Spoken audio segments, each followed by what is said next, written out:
Muy buenas, estamos en internet, no se sabe si es buenas noches, buenos días o buenas tardes. Eh, en esta ocasión, bueno, después de una larga ausencia, bueno, no tan larga, fueron algunos meses, me voy a referir al tema de la universidad. Voy a tocar muchos temas, pero hoy en especial me voy a referir al tema de la universidad, concretamente la salida del señor Carlos Oñate como rector de la universidad. Es algo que estaba en mora de expresarlo, es algo que tengo preparado hace mucho tiempo y pues voy a explicar todo el tema de la supuesta inhabilidad de Carlos Oñate para ser rector. Bueno, todo comienza porque el señor Carlos Oñate, antes de ser rector de la Universidad Popular de Cesar, fue consejero representante de los rectores. Entonces, supuestamente tenía que esperar un año para aspirar a ser rector, supuestamente. Y la norma que le están aplicando o que le están indilgando o que le indilgaron de parte del Consejo de Estado es el decreto 128 del 76, artículo 10. Como se sabe, este decreto 128 del 76 es preconstitucional. Es decir, esta prohibición que está contenida en el artículo 10 estaba dirigida para los establecimientos públicos, que como ustedes bien saben, está sometida a la tutela. Es decir, tiene como un control jerárquico, hay como una descentralización, pero está sometido, no es independiente, no es autónomo, está sometido a una tutela. Entonces digamos que la inteligencia, la finalidad, el telos de esta norma estaba dirigida a establecimientos públicos. Esta norma no se hizo para las universidades públicas. Claro, la universidad, antes de la Constitución del 91, nuestra universidad era un establecimiento público. Pero después de la Constitución del 91 y con la Ley 30 del año 92 se convierte en un órgano autónomo, que como ustedes saben tiene doble autonomía. La primera autonomía que tiene es la autonomía universitaria, que está consagrada en la Constitución y que está desarrollada en la Ley 30 del 92. Y lo segundo es la autonomía de que este tipo de entidades, es decir, las universidades públicas, no pertenecen a ninguna de las ramas del poder público. Es decir, no pertenecen, pues por supuesto que no pertenecen a la rama ejecutiva ni a la legislativa, pero no pertenecen a la rama ejecutiva del poder público. Es decir, son órganos autónomos de la Constitución. Entonces, bueno, ahí está el problema y empiezan las dificultades porque este decreto, y en especial la prohibición que está contenida en el artículo 10, no está diseñada, no tiene como finalidad aplicarse en esta clase de universidades, en esta clase de entidades como son universidades que, como lo dije, tienen doble autonomía. Ahí empiezan las dificultades. Pero refirámonos un poquito cuál es la prohibición. La prohibición se refiere a lo siguiente. Tiene los sujetos que se refiere son las juntas, que para nuestro caso son el Consejo Superior Universitario, es lo que equivale a junta tratado aquí en el decreto, y se refiere al rector. Y que para el decreto pues son los directores, por ejemplo en un hospital, junta, y en el hospital no sería un rector sino el director. Bueno, entonces aquí dice que hay una prohibición y la prohibición tiene dos momentos, ¿ya? Una prohibición que es de coetaneidad, es decir que los miembros a sección del rector o el director no pueden pertenecer al mismo tiempo a la entidad y a la junta, solamente el director y el rector. Y la otra prohibición es que una vez que se retiran los miembros de tanto el rector como los miembros de la junta, en este caso el Consejo Superior, tienen que esperar un año para regresar a la entidad o al sector. Yo recuerdo que esto pasó en Bogotá con un director del IPES, que después de haber sido director del IPES, en el año que estaba ahí, fue director fue secretario de Desarrollo. Y el secretario de Desarrollo, fíjense que no es la entidad, pero sí es el sector, porque la prohibición también está para el sector. Entonces, en eso es lo que se refiere. Hay esa prohibición. Entonces la pregunta es, y que nos hacemos es si Carlos Oñate incurrió en esa prohibición. Si incurrió en esa prohibición. Bueno, allá voy. Carlos Oñate, antes de ser rector, pidió asesoramiento. Es decir, fue un hombre que miró la normatividad de la cual él era sujeto pasivo, la normatividad que a él le concernía, y efectivamente, como lo vamos a explicar, él no tenía ninguna clase de inhabilidad, absolutamente, no recaía en ese momento que él aspira a ser rector, no recaía ninguna clase de prohibición, como lo vamos a explicar en este momento. Bueno, entonces vamos, digamos, diciendo que ese es el decreto. ¿Qué pasa con los consejeros? ¿Y qué pasa con las universidades? Que es que no es lo mismo una universidad que un hospital o que cualquier otra entidad. No es lo mismo, y lo vamos a explicar, porque lo que se puede allá no se puede acá. Lo que usted puede hacer allá con esta norma en un hospital, por ejemplo, o en otra entidad, llámese establecimiento público, digamos, allá no tiene consecuencias, pero es que aquí, si usted hace lo mismo que allá, eso tiene consecuencias caóticas para la universidad. Caóticas para la universidad. También quiero decir que la universidad funciona de manera distinta porque los profesores de carrera son el alma de la universidad.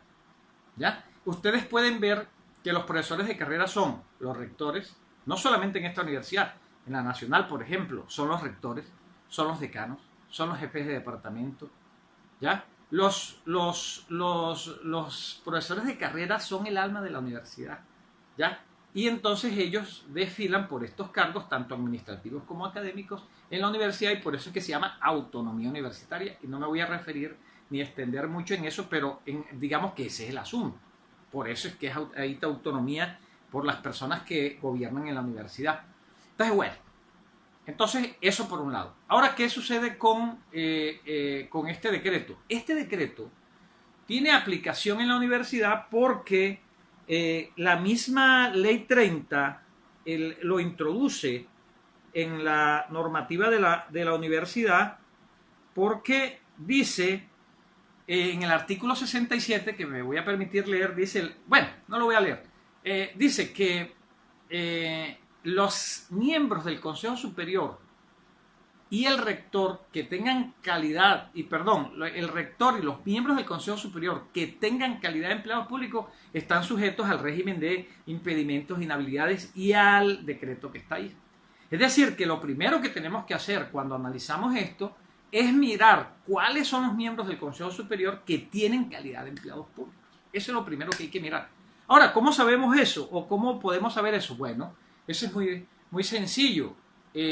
Nosotros recurrimos en ese momento a un concepto de la Sala de Servicio de Consulta y Servicio Civil del Consejo de Estado, que estaba en ese momento. Ese concepto fue de mi profesor Álvarez Aramicho, que dice, con ocasión de un concepto de una pregunta que hizo el Viceministerio de Educación, de que cuáles eran los que tenían, qué miembros del Consejo Superior podían tener suplencias. Entonces, con ocasión de eso, la primera pregunta que se hace es decir, bueno, ¿cuáles son los miembros del Consejo Superior que tienen calidad de empleados públicos? Ahí lo explica y lo dice. Ahora, ustedes dirán, un concepto no es obligante, es decir, sí, ok, pero es que estos conceptos están basados en jurisprudencia del Consejo de Estado, sobre todo en la sección quinta, y haciendo una explicación muy clara, dice que los que tienen calidad de empleados públicos son, en este caso, el rector, el gobernador y la ministra. Los otros, como lo dice aquí la Ley 30, quien lo mire, dice son representantes. Representantes, es decir, representan una comunidad privada. Llámese estudiantes, llámese gremios, llámese profesores, llámese rectores. Así lo dice la palabra. Digamos que la categoría normativa que utiliza la Ley 30 se llama que son representantes. Entonces, haciendo ese análisis, lo que tenemos claro es lo siguiente, que Carlos Oñate era representante de los rectores. Representante, por lo tanto, no se le aplica ese régimen de inhabilidad. Digamos que ese es un primer análisis. Ese es un primer análisis. Bueno, vamos al segundo análisis.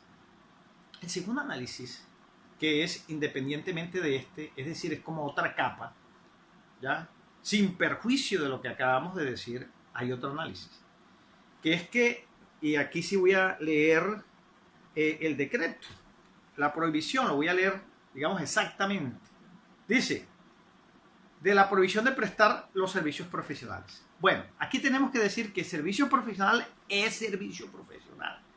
Yo tengo rato de estar dando este concepto. Inclusive hasta se lo di cuando era rector Maya, el profesor Maya, ¿ya? Y en ese momento el Consejo de Estado no había decantado el tema de los servicios profesionales. Entonces se podía entender que servicios profesionales son aquellos que se derivaban de una orden de prestación de servicios.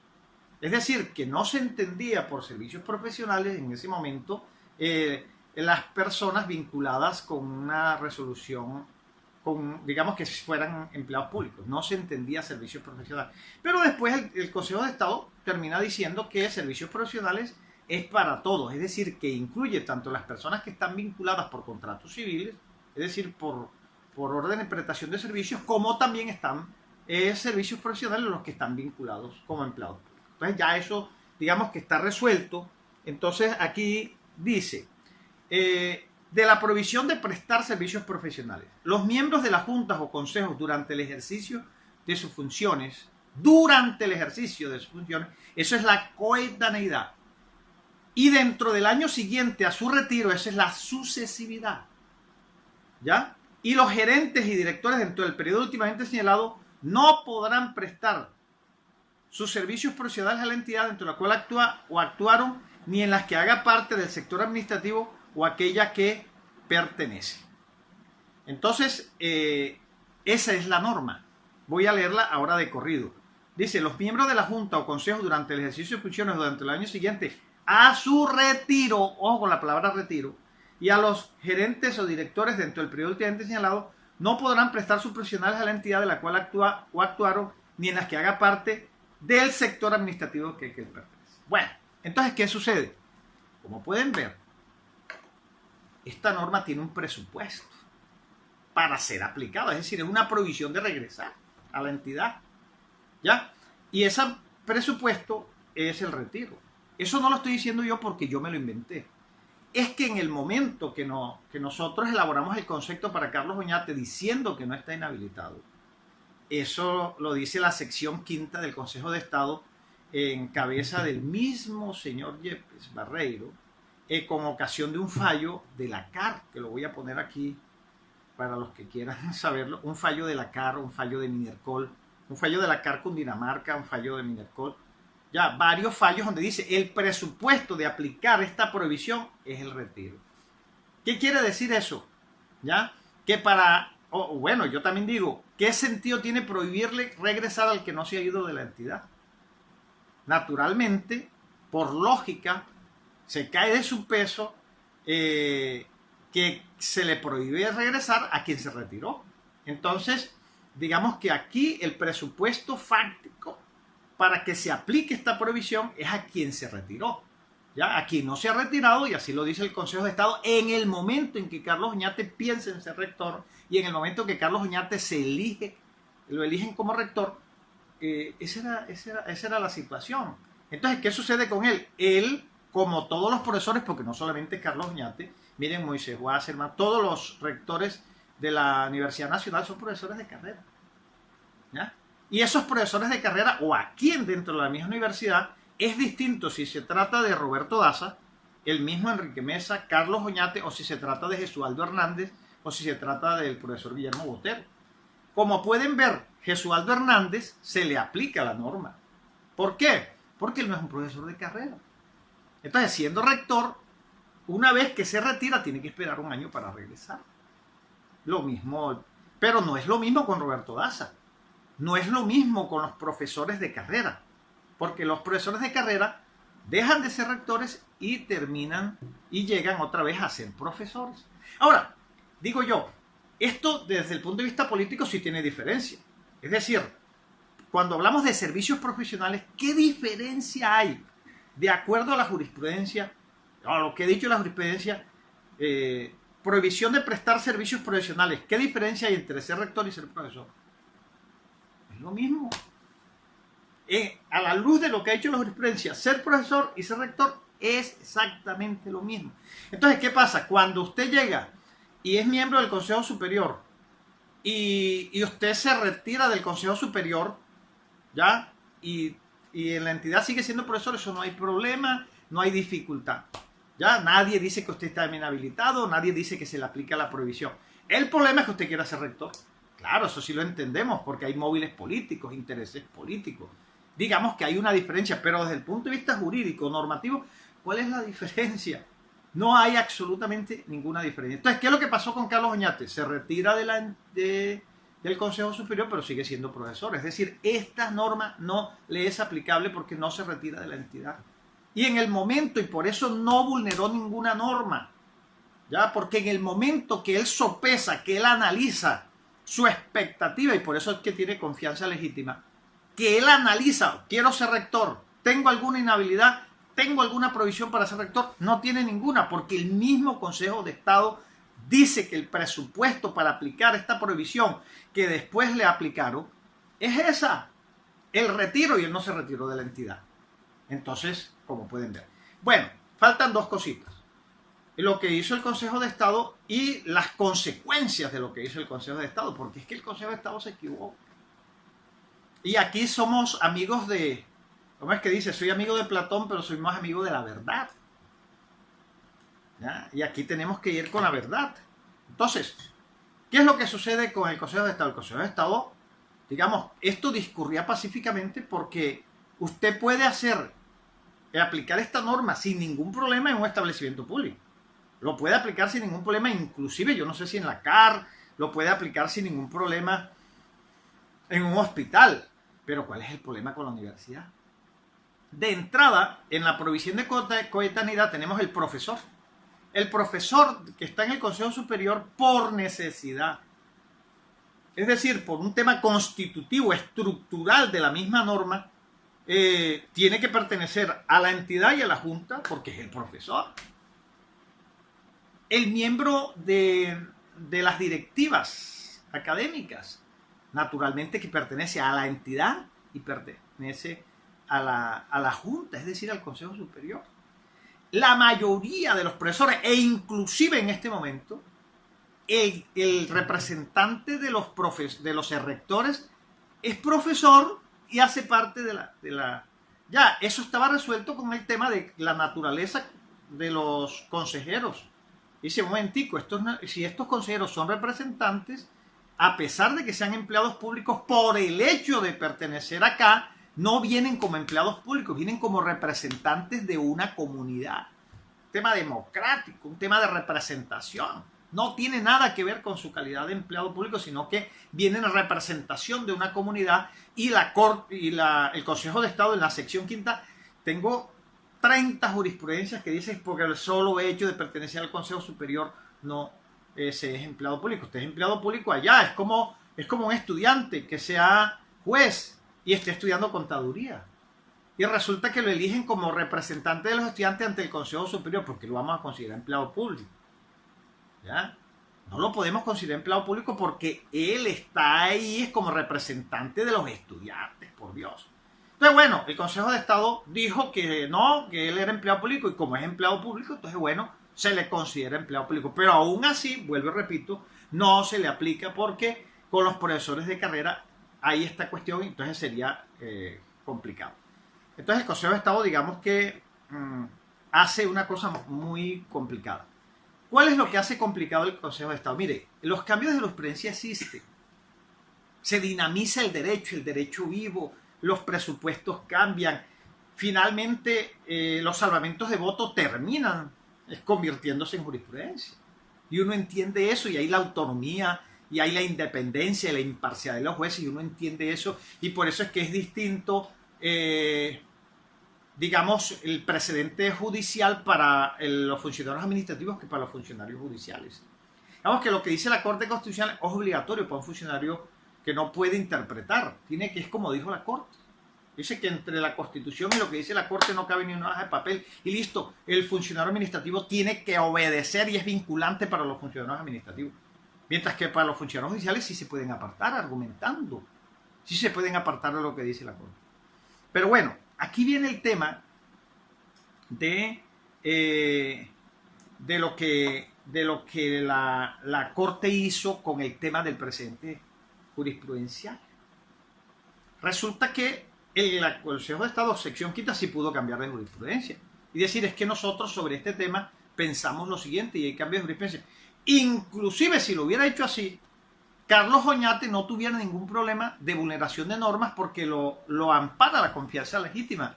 Es decir, porque en el momento que él se eligió no tenía ningún problema normativo, sino que eso se da posteriormente. El Consejo de Estado cambia de jurisprudencia y entonces el señor queda en vulneración normativa, pero eso es post factum. Ahí se aplica el principio de legalidad. Es decir, el principio de legalidad no es tanto respeto a la ley como principio de anterioridad. Es decir, tiene que ver con el tiempo. ¿Ya? Es decir, que mi comportamiento tiene que ser juzgado, tiene que ser analizado con referencia a normas anteriores. El cono de aplicación de la ley es hacia el futuro. A mí no me pueden juzgar con normas posteriores. Y esto tiene que ver con el procedimiento, con el juez natural. Exactamente. No es post factum. Tiene que ser antes. Por eso es que se dice ley previa. Y por eso es que estamos diciendo que el principio de legalidad se conoce como principio de anterioridad. Entonces Carlos Oñate no tiene ningún problema porque él en el momento que lo hizo estaba.